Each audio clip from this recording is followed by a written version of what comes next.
The Health Ministry will propose that the Education Ministry ask schools to stop using air conditioning in classes for the time being. Kemandangan wabak ini semakin meruncing di Klang Valley. Saya mencadangkan dan memberi galakan kepada Kementerian Pelajaran Malaysia, mana-mana kelas yang gunakan aircon tu, tutup aircon, buka tingkap, buka pintu, biar udara lebih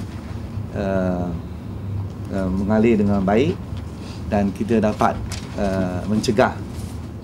He says the ministry had no intention to close schools with confirmed cases of the flu unless there was sustained community transmission. Jacqueline Wong, The Star, Malaysia.